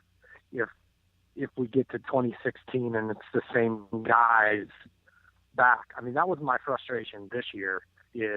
I felt like they regressed from 2013 to 2014, and all of their problems when they walked out the door at the end of 2014 were still their problems when they opened the door to opening day on 2015. And I think that's where I'm really frustrated with this season. I'm not looking for an I told you so in any way, but we all of us with our optimism and glass half full tried to talk ourselves into all of these guys magically fixing their own problems from last year to this year. And I think as the season drags on, we're more and more resigned to the fact that that's not going to happen for the most part. And they have to make some changes. And I agree with you. They have to make some changes for the simple fact that they do have great starting pitching right now. And they're for no better way to put it than they're wasting a great starting rotation. Absolutely. I mean, they're third in the American League in starters ERA. 8th in all of baseball here, 3.56 out of the starters. And it's even better since Cody Anderson came along. They had a rough one. I think they had given up like 59 runs in 59 innings from the fifth starter before that. Cody Anderson come in and really solidified that. We talked about it. First time in baseball history, 4 pitchers with 100 or more strikeouts before the All-Star game, and all 5 of them are with the Indians long term. They've got this. All 5 members of this rotation are locked up through the 2020 season, which is that's your core. Everybody else is great. Brantley and Kipnis and these other guys, the offensive players clearly are your core there. But that's your core. The fact that all 5 of those guys are here for the next 4 seasons for sure.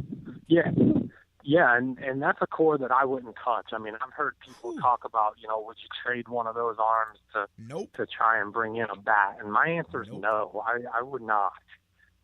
Because pitching wins, and I mean, no better an example than those teams of the '90s we talked about.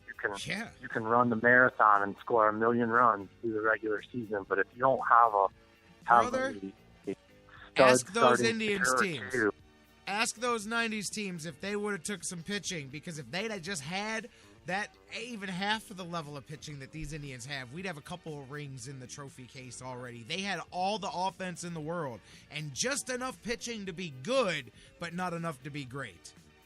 Absolutely. And that's why I wouldn't touch that rotation, and that's why it bothers me that I feel like they've just brought the same roster back, because you can't just stand by and just plan on those guys to be there forever either. I mean, I feel like you gotta act now, and so I hope that they do sooner than later. But I hope that it's a retooled roster for next year, and on the position player side. And in some ways, I mean, some of it's been done internally. And look, like I said last week, I think this team is as good today as it's been all year.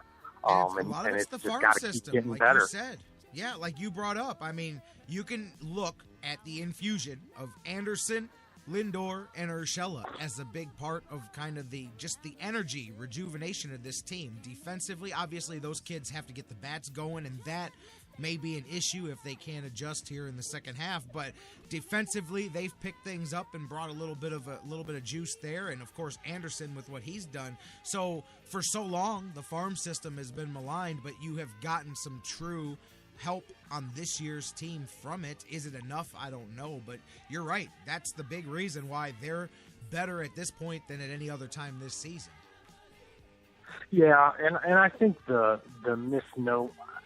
I think we're past the era of their farm system is shot. I mean, just because they haven't produced Mike Trout, I think doesn't mean that their farm system is decrepit. I think, if you go around the diamond, this roster has a number of guys that have contributed from their farm system. And even if you go back over the last couple years, guys that aren't here anymore that have contributed, and there are guys coming too. I mean, and that's I wouldn't in any way try to argue with someone that this is a one of the stronger farm systems, but it's not one of the weakest anymore either. And I think, you know, this farm system is more than just Francisco Lindor. You know, we know number one picks because they're number one picks, but you know, I think, you know, a guy like Cody Anderson really had a lot of success at almost at every level. He had a tough year last year, but he was strong before that and has rebounded nicely this year. You know, Giovanni Urshela is a guy who has really grown up in his time with the Indians, and they have other guys. I don't know that they're all going to be stars. I think Bradley Zimmer has every chance to be a star, you know, and maybe he's a year away.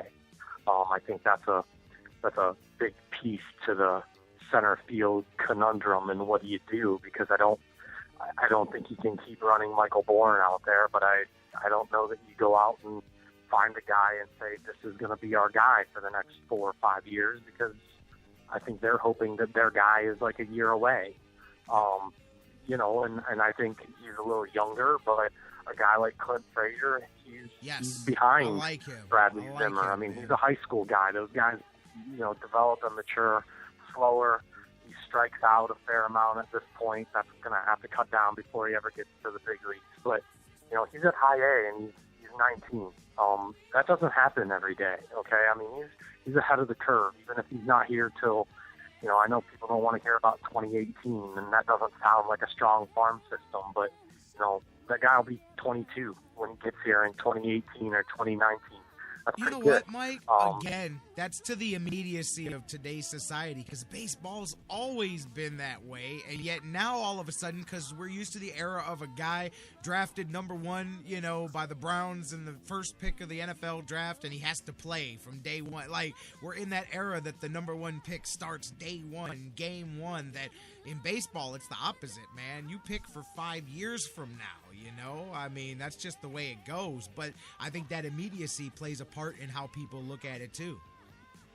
Yeah, I agree. And like I said, I mean, this farm system is much better than it was 5 years ago. Believe me, it's much better. And that's the other reason why we don't want them to go crazy and you know, do things that will damage you in the long term either.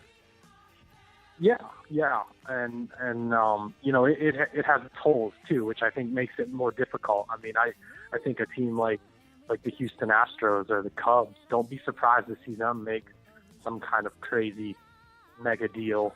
You know, in the next couple of weeks, they've been down for several years, and I think down. What's that? I think the Astros are going to trend downwards in the second half, man. Something in my gut, maybe the way they were playing there at the end of the half, I think that they may be out of gas here. I think in the second, I think that they started off a lot faster than people thought they would, even though they'd be improved this year, and I think they're going to come back to the medium in the second half. What do you think? It's possible, but you don't think so? You like Houston? What's that? You think Houston's the real deal this year? I guess that's all in your definition of the real deal. Let's put it this way. If you're asking me if they'll be in the playoffs, I'll go with yes.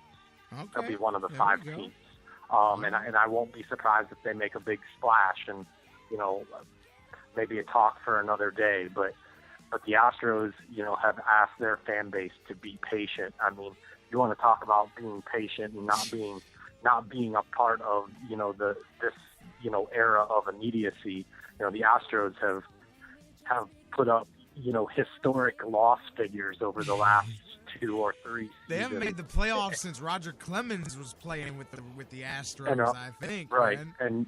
And they have sold their fan base on development and waiting for all these kids, and now here they are, and they're playing well. I think it would be very, very tough for them, especially because they've struggled to sell their fan base on, well, we're going to stand pat. Yeah. So I would not be surprised to see them make a big move. So I agree with you. They're kind of floundering, but you know what a team with young guys needs? We've seen it. We saw it in 2013 with Jason Giambi. A team with a lot of young guys needs a veteran. They need a veteran with a good, infectious attitude to help bolster them and put that young roster over the top. Does anybody have a veteran player with a good, infectious attitude who would be great? I know of one. I don't crazy. Shoot. Nick Swisher. I wonder. You don't think maybe Nick Swisher. Bro Houston, Bro Texas. Bro Houston doesn't really have a ring to it, but maybe we could try to convince them of it. Damn it, man. We'll take the Astrodome too. How about that, man? We'll take that off your hands, man. We'll take the eighth wonder of the world, and you take Nick Swisher, man. All right. Mike, good stuff. What are you guys working on this week?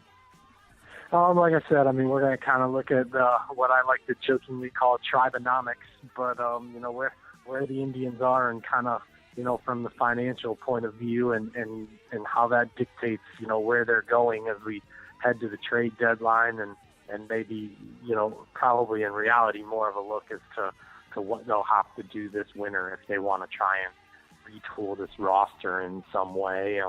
And we're like everybody else. We're going to jump back into the second half of this season and, hope to see some improvement, and I think they will. I mean, I've told people. Yeah. I mean, I've been critical and I've been disappointed, and I am disappointed.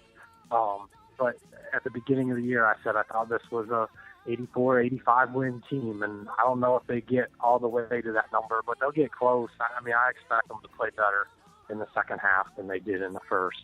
I do too, and they've got a good chance to start it off here. As you said, you've got Cincinnati and Milwaukee, 5 on the road. They swept Cincy earlier this year to start the last hot streak that they had there, so hopefully they can do that here because the game's coming up, the 7-game homestand right before the trade deadline. It's in the division. It's the White Sox and the Royals coming back to the Central Division, so it'd be nice to get there kind of hot and then see what they can do. Because really, as far as if you want the Indians to do something at the deadline, that's it. That's going to be determined pretty much by what they do this weekend and that homestand coming up. So we'll see what they do, man. By the time you and I talk next week, they'll be back home against the White Sox, and we'll see if they started the second half any better than they ended the first.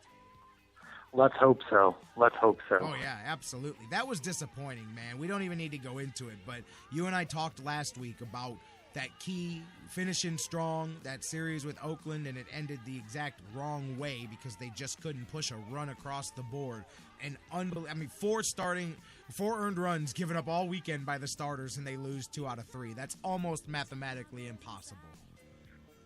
It's like the story of their season. If you just, if someone just showed up from the other side of the world and said, man, I read Sports Illustrated and then I left for India and I just got back. How could this be going so poorly? Mike, I mean, if that's you what just I turned said. on, last weekend, that would be your explanation. That's literally what I said on the show when we came back on Monday. I said, man, this weekend was the perfect just 3-day encapsulation of the first half of the Tribe season. You had a defensive blow-up that cost you a game, great starting pitching across the board, no runs to help it out. I mean, you name it, and there it is. This is why the first half went the way it did. You saw it against Oakland. Hopefully, they start off better in Cincinnati. Hopefully, Cincinnati's got that white flag up. They were showing off Chapman over the weekend here, man. Hopefully, they're ready to call it a day, and the Indians can get started at their expense. Mike, you and I will talk about it next week. Sounds good, my man. Thanks for having me. Thanks for being here. As always, that's Mike Brandenburry. You guys check him out and bookmark didthetribewinlastnight.com. We'll start answering that question again tonight as they're in Cincinnati. Great American Ballpark against the Reds.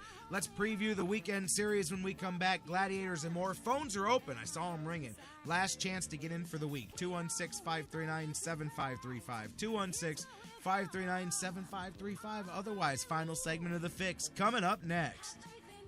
The things you do, you won't go wrong. Oh no, this is our family jewel. We are family. And now, a very special announcement from the Sports Fix. Black bears weigh between 200 and 500 pounds. Brown bears weigh between 300 and over 1,000 pounds. Black bears run away from you. Brown bears run at you. When attacked by a bear, simply lie still on the ground and cover your face and head with your hands. When the bears finish batting you around and mauling you, contact the U.S. Forest Service. And that was a message from the Sports Fix. It's the Sports Fix. We'll be right back. American Revolution Wrestling and the Lake Erie Crushers present Brawl at the Ballpark.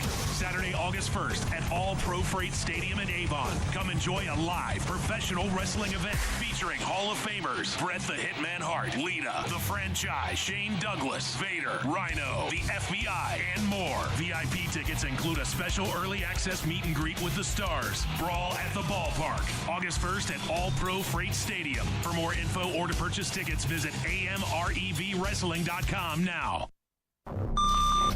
Fantasy sports lovers, you put so much time, hard work, and effort into playing week to week that it quickly stops being a fantasy and starts getting real. Real time spent making real decisions, creating real victory. I'm the greatest man in the world! And when the smoke clears, you want to show off those victories with a real prize. I mean, a really real prize.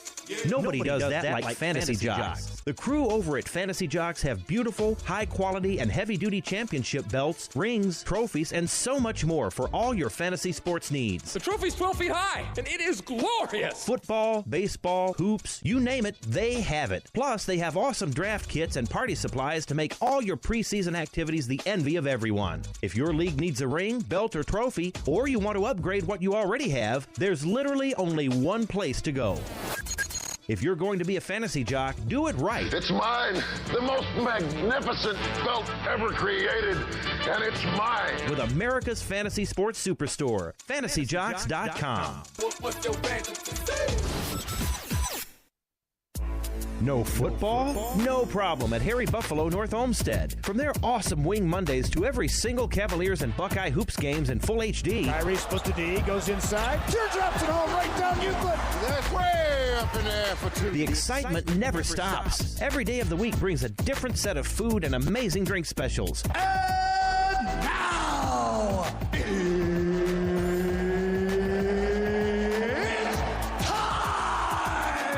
fans, Harry Buffalo North Olmsted is the home for every UFC pay-per-view live on the big screens. Let's get it all! And let's not forget their mouth-watering trademark, the Bison Burger. They sure are good. Nobody does bison like Harry Buffalo. The perfect combination of healthy and delicious. Hey there, eat up, y'all. You's as good church-going folk. Y'all deserve a little treat. What are you waiting for? Get to Harry Buffalo, just outside Great Northern Mall today. Harry Buffalo. Join the herd. Hey Cleveland, this is Mo Williams, and you're listening to Sports Fix.